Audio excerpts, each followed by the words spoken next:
Welcome to TalentWise, the definitive podcast for CXOs, human resource and learning and development leaders. This show comes to you from thought leaders who talk about human capital development in today's organization. How to engage and empower today's employee to be effective, competitive and relevant. Stay with us for an exciting conversation with our guest and learn how to future-proof your team. I'm your host Shubhanjan, founder of KnowledgeBridge. Our guest today is Kalyan Banerjee, focused on exploring the future of education.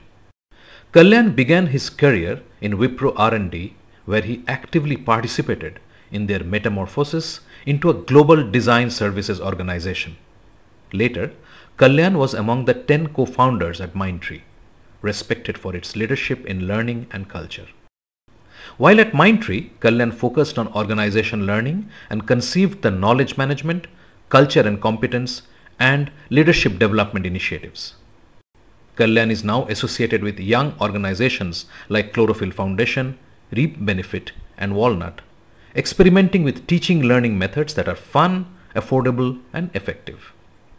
Kalyan believes there is no silver bullet in education, and we need a variety of learning tools that work in diverse contexts. Now, on to this great episode of TalentWise with Kalyan Banerjee.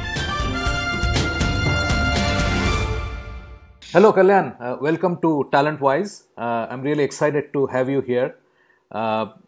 You know that I have great respect for what you have done, and I believe that you are one of the deep and original thinkers in this space. You have spent enormous amount of time looking at how people need to be nurtured, and you have done it with empathy and not because it is a profit motive, as in many cases with organizations it happens.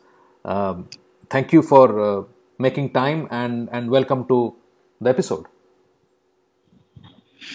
Yeah, thank you, Shubhanjan. It's a very relevant topic, and I'm so happy that we are discussing this.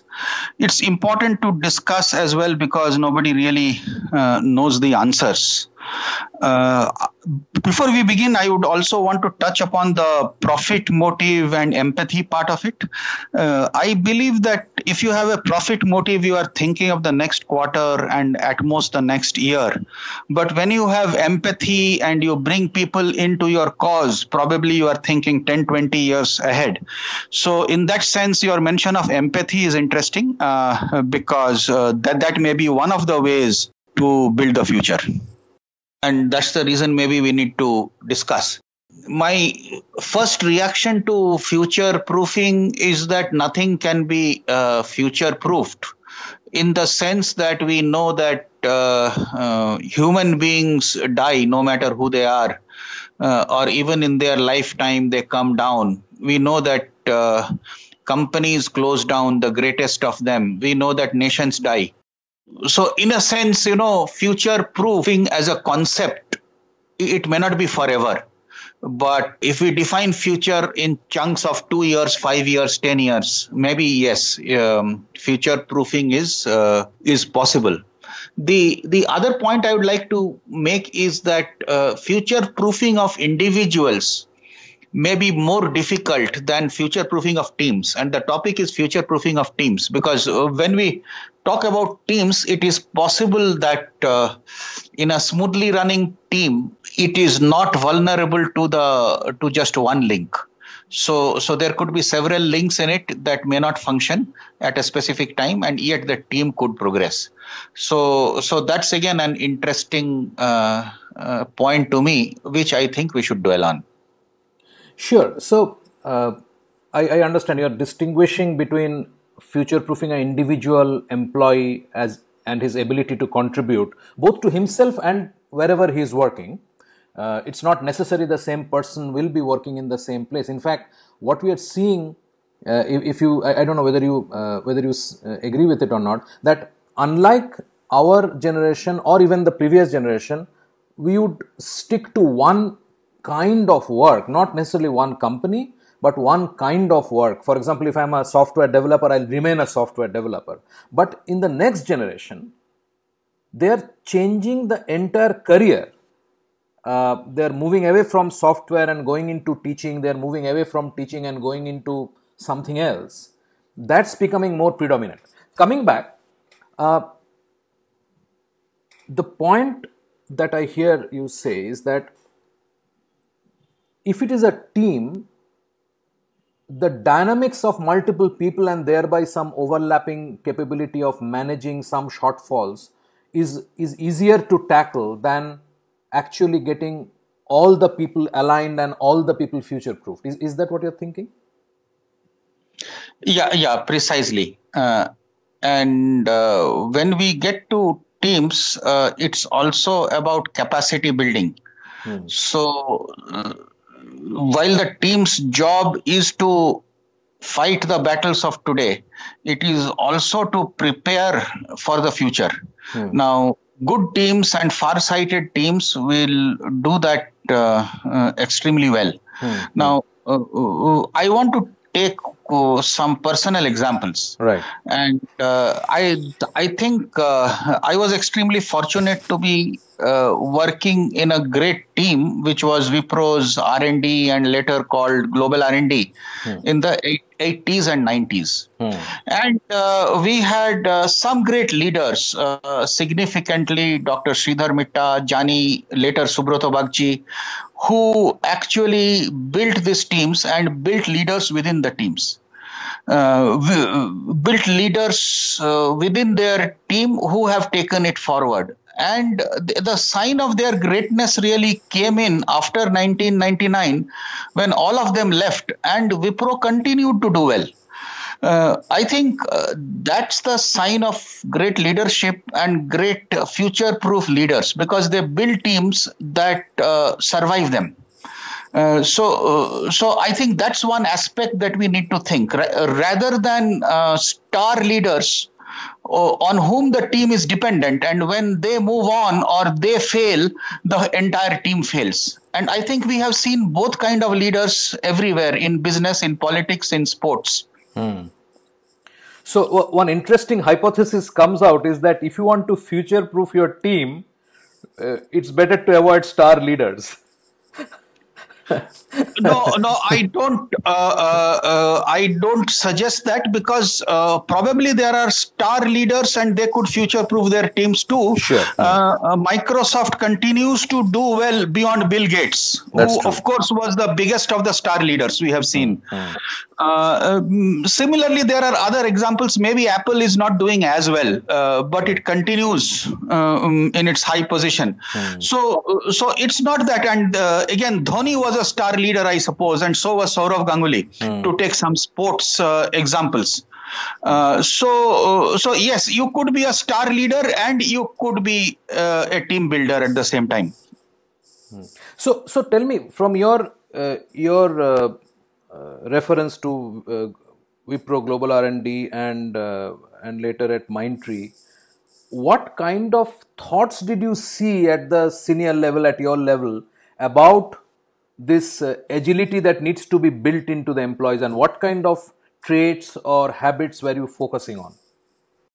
Yeah, prior to that, I just wanted to share a story on the productivity of teams, something that was not played within Wipro or Mindtree, but at an organization called Tandem in the 90s, where I happened to work for a while in an assignment from Wipro. Out there in Tandem, there was a Wipro team of more than 20 people who were fixing bugs on Tandem's fault-tolerant Unix. And the job of the bug leader was simple, that he had to assign bugs. Every day bugs will come in, or every week bugs will come in, and he has to assign bugs to the appropriate person. Now, in conventional thinking, you would assign the toughest bugs to the smartest people. And that's what he did. And the simplest bugs probably to the rookies. And every team has its normal distribution, and that's how you distribute the bugs among the people. Now, there was one interesting person in Tandem called Mario Pagliaro, who was doing research in software engineering, and his interest area was productivity of teams, and that's pretty relevant to our discussion here. And what he experimented with was, can we give the toughest problems not to the smartest people, but to the next level of smart people? And can we give the average problems to the smartest people? And then we check how the productivity happens in the team. Does it remain the same, becomes better, worse? And interestingly, what happened was, in that team, the second level of smartest people, they could tackle the problems, they could tackle the toughest problems, and hence they grew. So this became a very good exercise in capacity building. On the other hand, the smartest people, they were tackling only average problems, so they had plenty of free time. Now, in the past, when they were tackling the toughest problems, they had very little free time. They were preoccupied with their own challenges, and they had very little time to spare for other people in the team. But now they had plenty of time to spare, and including the second best people who were tackling the toughest problems and everybody else in the team. And hence, everybody benefited from this, and the team productivity increased. I'm not sure if other people have done this experiment and in whatever context or so explicitly in measuring. Now here, productivity was easy to measure because you just need to find the bugs per week or bugs solved per week. So this really gives us an insight, into how we could increase capacity of the team. The first thing is, yes, the stars, they tackle the toughest problems, but if the stars take a back seat, probably back seat not in the sense of relaxing, but in supporting others, then probably the team as a whole benefits.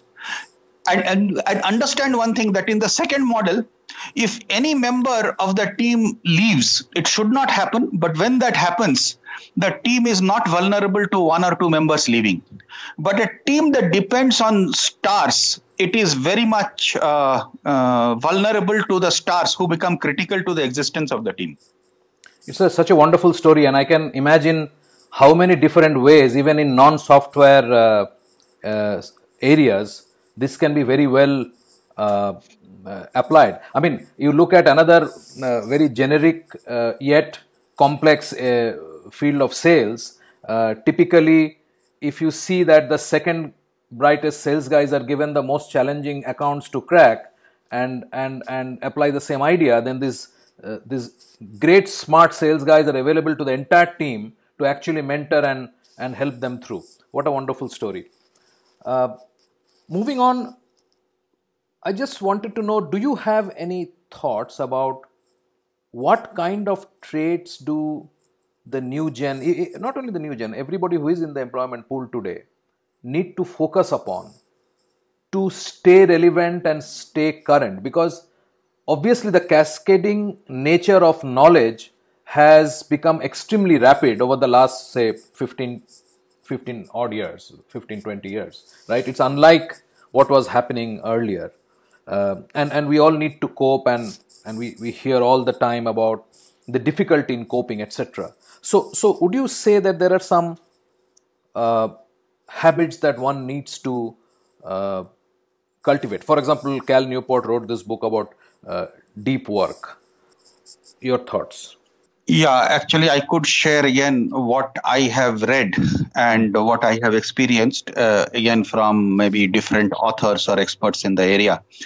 But prior to that, I was recalling a story from a few years back when I was in a panel discussion in management school, and again the topic was something related to knowledge and future and so on, something related to whatever we are talking today.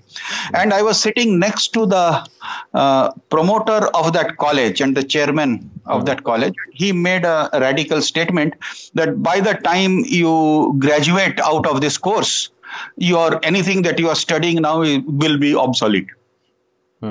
Now, it looked like a very radical statement to make, and it got the crowd's attention.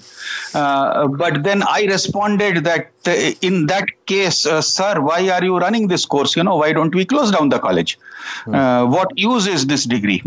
So my view was to provoke him, and because he provoked him into a discussion, but he got defensive and the point stopped there. The issue here is, it's not that simply because knowledge becomes obsolete, it doesn't mean that we don't pursue knowledge. We need to pursue, but we need to be careful about what kind of knowledge and the nature of knowledge. In the past, we did not have to focus too much on this because knowledge did not become obsolete so soon, and often it lasted a lifetime, and hence it didn't matter. Eventually, all knowledge gets obsolete. The 19th century physics maybe not at the cutting edge now, and so the physicist has to continue to study and work hard. But the speed of knowledge obsolescence, that has increased, and that's the area of concern. Now, at Mindtree, we did a leadership capacity building program for the top 200 leaders, and that was around 2010. And at that time, we learned that what's important for the future is learning agility. And that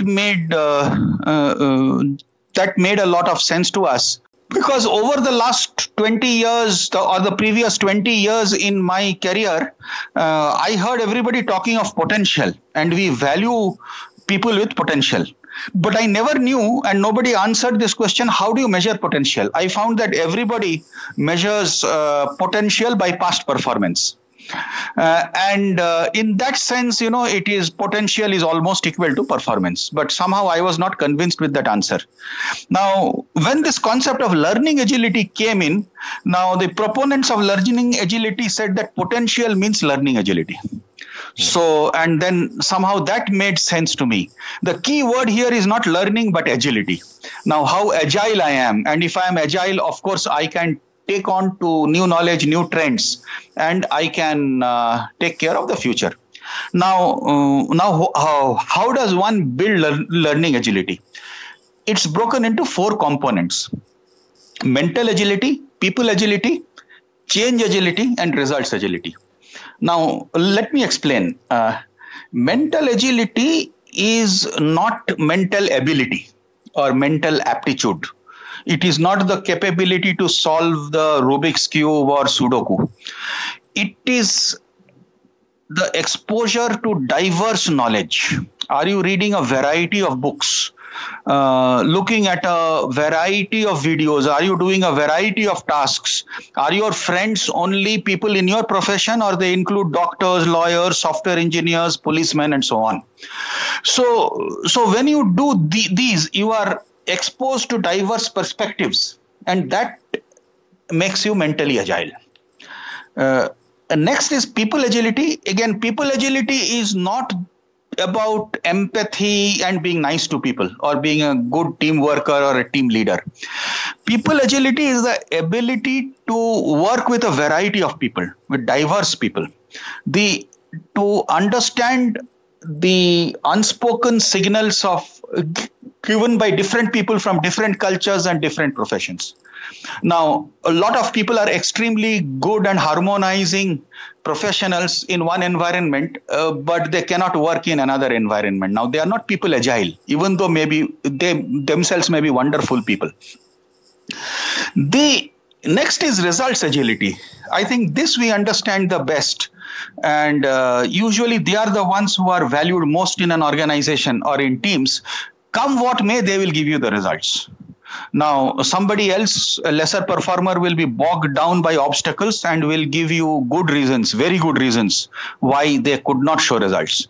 But somebody who is results agile will find his or her way around the problems and then give you results come what may. Of course, every organization today values them, and they are the ones who keep rising.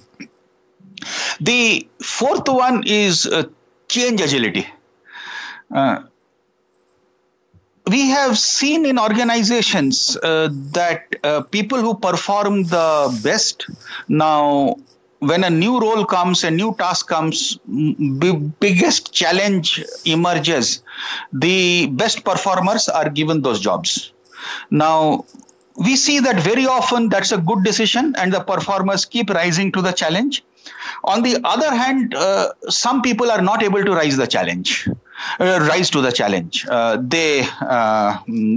They will not be able to perform in the new role assigned to them.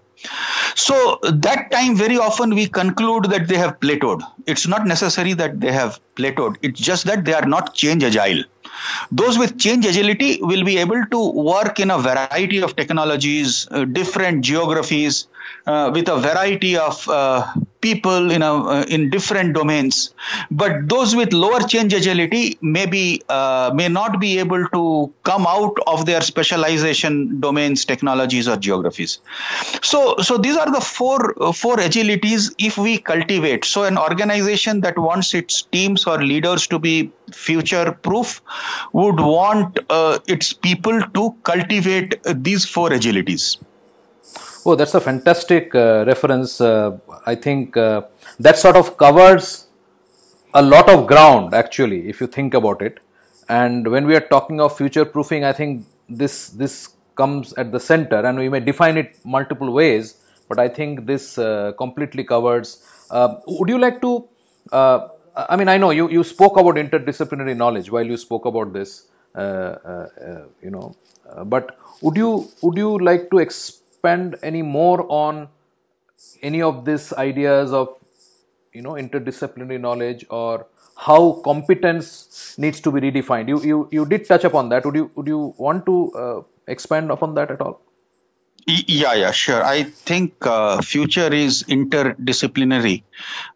If we look at some of the biggest problems that the planet is facing, clean water, clean air, clean energy, and so on, not to speak of jobs and livelihoods, or even clean food and agriculture.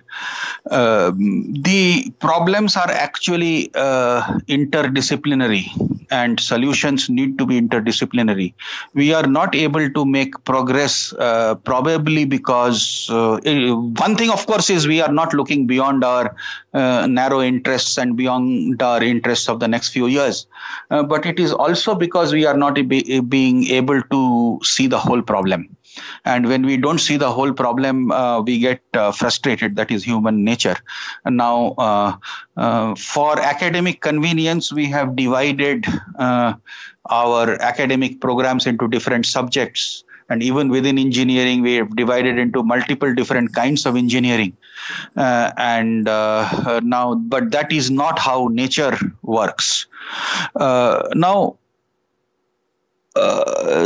I just recall another work by another great man, Howard Gardner. Now, Howard Gardner is the author of the concept of multiple intelligences. And among his many books, one book is titled 5 Minds for the Future. And there he lists 5 competencies which are necessary to be successful in the future. I think this book was written in the last decade, and when he talked of future, it meant this decade, which is now coming to an end. But maybe we can just extend that to the next decade as well. Now, what are these 5 minds? The first one is the disciplined mind. Now, by discipline, he doesn't mean that punctuality or dressing well, which is one meaning of discipline. By discipline, he means expertise, or say in the sense that electrical engineering is a discipline, or medicine is a discipline. So he says that you have to be extremely good in one area. So now, many people have said this, and when we discuss many other attributes of future proofing, somehow very often we forget the foundations. The foundation is expertise. You need to be extremely good in some area. And he said that it takes at least 10 years to be an expert. Now, that's a lesson for, you touched upon the millennials.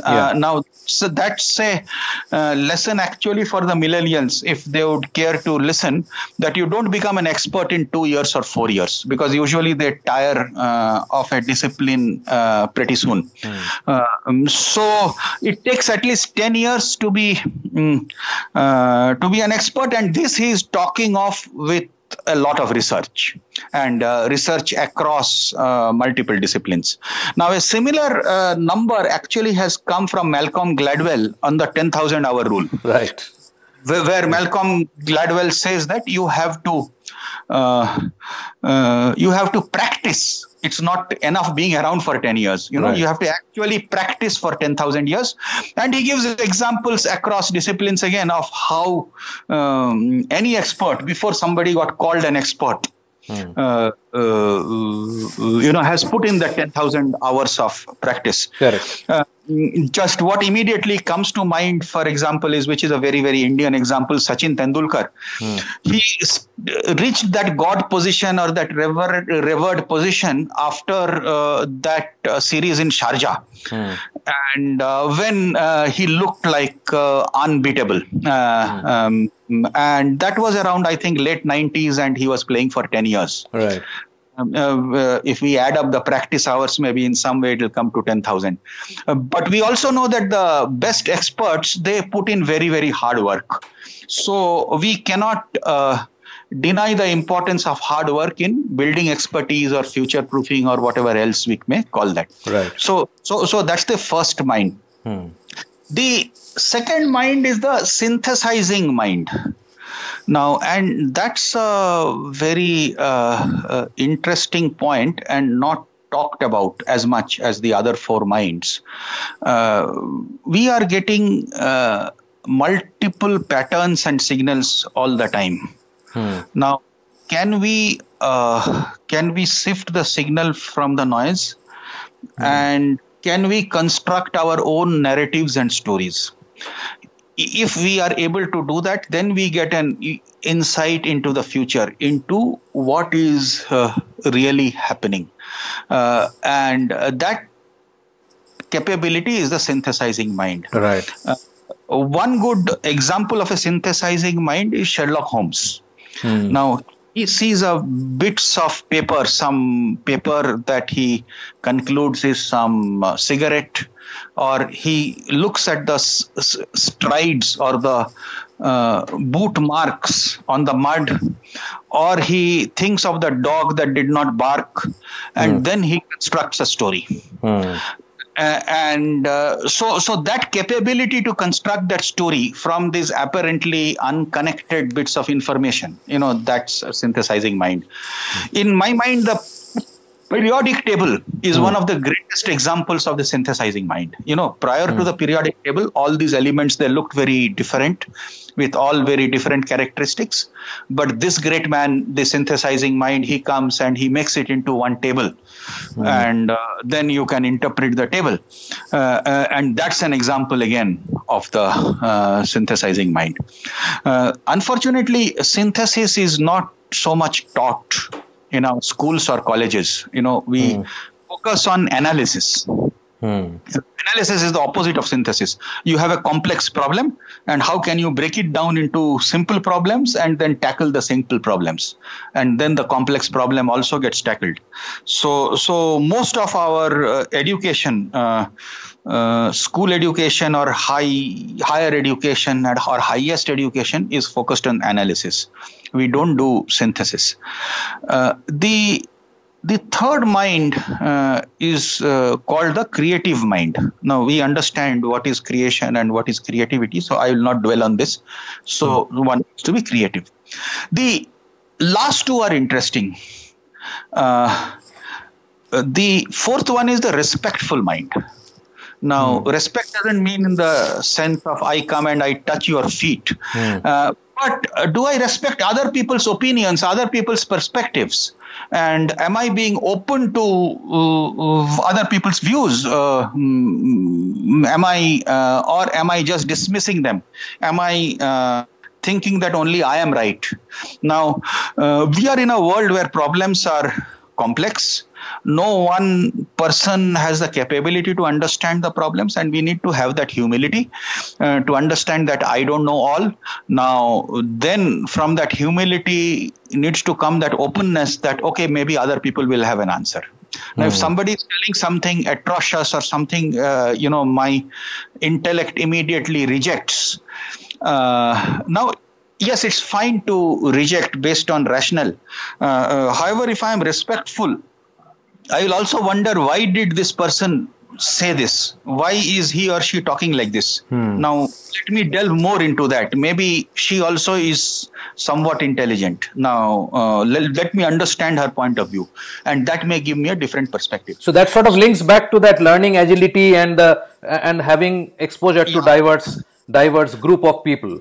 Yeah. You will notice that these are actually related. Yes. The synthesis also has to do with mental agility and people agility, yes. for example. Yes.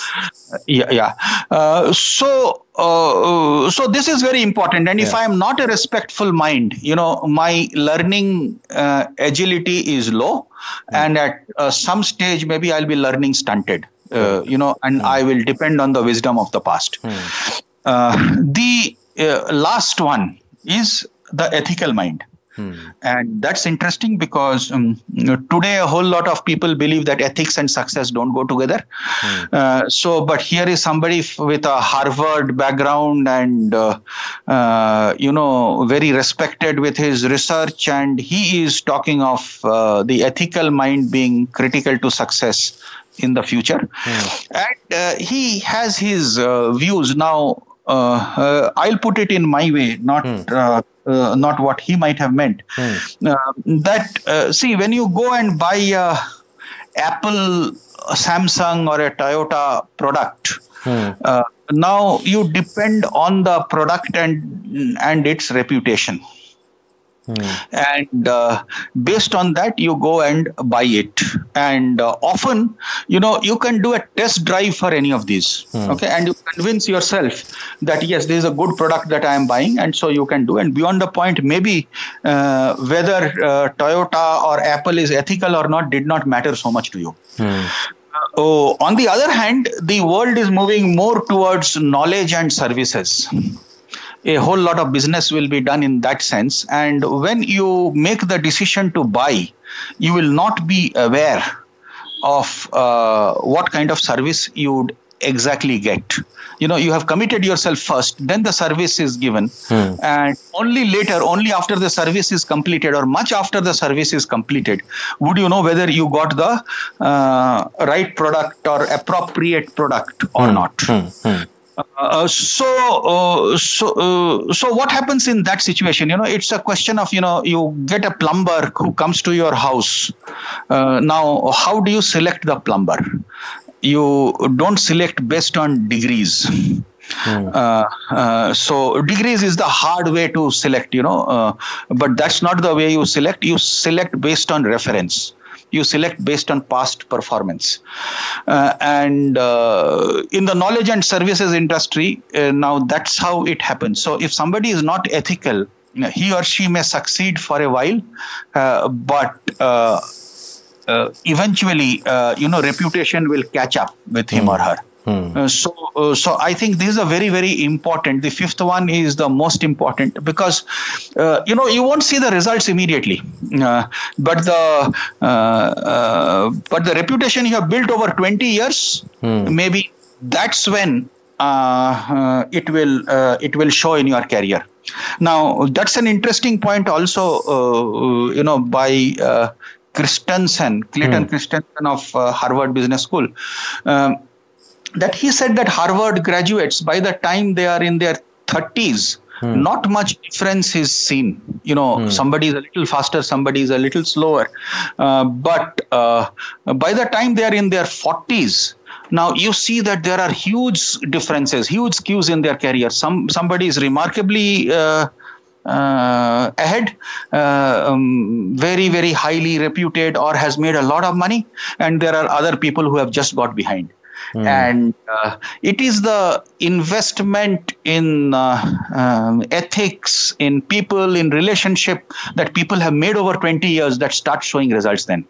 So I think in that sense, this becomes extremely important, because we can keep neglecting it and not knowing the result. It's like something like health and exercise. Right. You know, in young days, you will not see the results, or you will not see the difference in results. But on the other hand, you know, as you grow older, you will see the results, but by then it's too late to change. True. Oh, that's great. Fantastic. And I think there are a lot of takeaways from this chat. And I think the listeners who listen to this will get at least some points to start with, whether it's learning agility or Howard Gardner's 5 minds of the future. I think these reference points are what we need sort of to use to reflect and use as a lens to examine what we are thinking. Thank you so much. I really appreciate your time and sharing. And I'm quite certain that I'll be coming back to you soon for another chat. Thank you, Kalyan. Thank you for being with us today on TalentWise. We hope we helped you focus on some actionable ideas today. It was certainly enlightening for us. We hope to see you again on our next episode.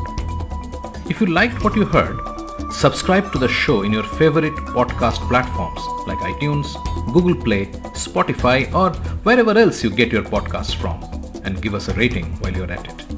Thank you in advance. This Show How To Original podcast is produced for Knowledge Bridge, the multilingual visual training platform and custom training content creators, by Show How To Audio. Hosted by Shubhanjan Sarkar and produced by Rajiv Aditya. See you next time.